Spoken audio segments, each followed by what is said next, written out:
નમસ્કાર મિત્રો, સ્વાગત છે મારી યુટ્યુબ ચેનલમાં. હું છું જગદીશ વાઘેલા.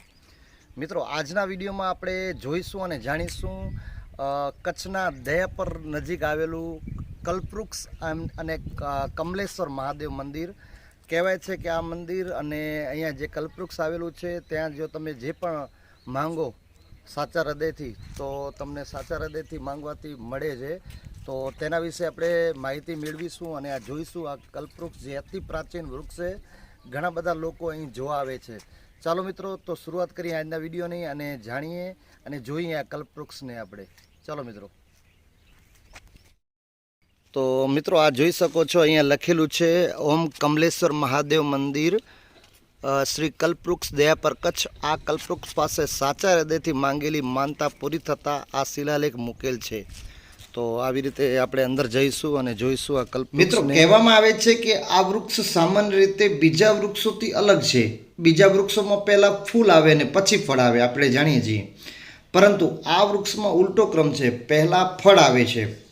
અને આ વૃક્ષ વિશે જો વધુ આપણે જાણીએ તો વર્ષો પહેલાં નાગબાવાઓની જમાત અહીંથી પસાર થઈ ત્યારે તેમની સાથે આવેલ મહાત્માઓએ એવી માહિતી આપેલ કે ભારતભરમાં આવા વૃક્ષો ફક્ત 2 જ જગ્યાએ આવેલ છે.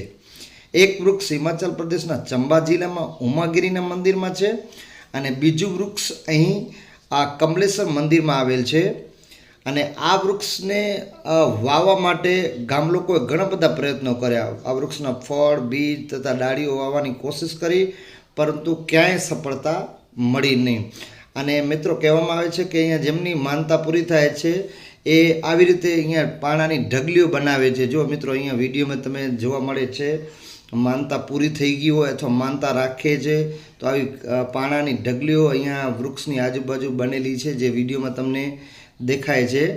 તો કમલેશ્વર મહાદેવ મંદિર પણ અહીંયા સામે છે, આપણે જોઈશું અને તેના વિશે પણ વધુ માહિતી આપણે જાણીશું. આ સ્થાન સાથે સંકળાયેલી જૂની ઐતિહાસિક ઘટનાઓ કચ્છ કલાધરમાં ઉલ્લેખ છે. મિત્રો, સૌથી પહેલાં આપણે દર્શન કરીશું કમલેશ્વર મહાદેવના અંદર. આ શિવાલયની અંદર, નિજ મંદિરની અંદર આપણે છીએ અને આ છે અંદરનું પરિસર. કમલેશ્વર મહાદેવ મંદિર, શિવાલય જોઈ શકો છો વિડીયોમાં તમે. તો જ્યારે કચ્છ સાથે સિંધનો વેપાર ચાલુ હતો ત્યારે લાખા વણઝારાની પોટનો રસ્તો હંમેશા અહીંથી જ રહેતો. તેની પોટ રસાલા સાથે અહીં વિસામો ખાતે. આ છે મંદિરનું પરિસર, સુંદર શાંત વાતાવરણ અને વૃક્ષોથી સરભર કમલેશ્વર મહાદેવનું મંદિર. એવું કહેવામાં આવે છે કે આ શિવાલયમાં જે શ્રદ્ધાપૂર્વક કોઈ ભક્ત ભક્તિ કરશે તો તેના તમામ મનોરથ પૂર્ણ થશે. અહીં દર્શનાર્થે પૂરા ભારતમાંથી દર્શનાર્થીઓ આવે છે.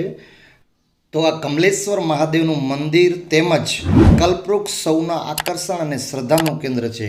તેની સાથે સાથે અહીં જૂની સેલોર વાવ, ઐતિહાસિક સેલોર વાવ આવેલી છે, જે લગભગ કલ્પવૃક્ષની 100 ફૂટના અંતરે આવેલી છે. તેના વિશે પણ આપણે જાણીશું અને તેને જોઈશું.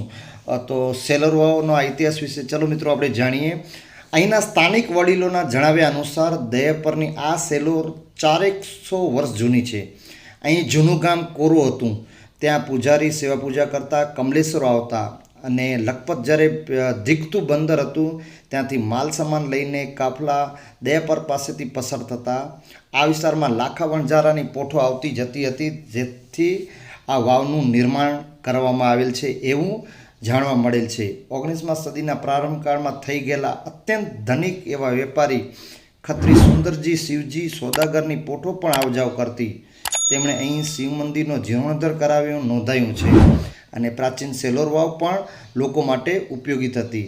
અંદાજે 50 ફૂટ ઊંડાઈ અને 60 જેટલા પગથિયા ધરાવતી આ ભવ્ય સેલોર કોઈની તૃષા સંતોષી છે.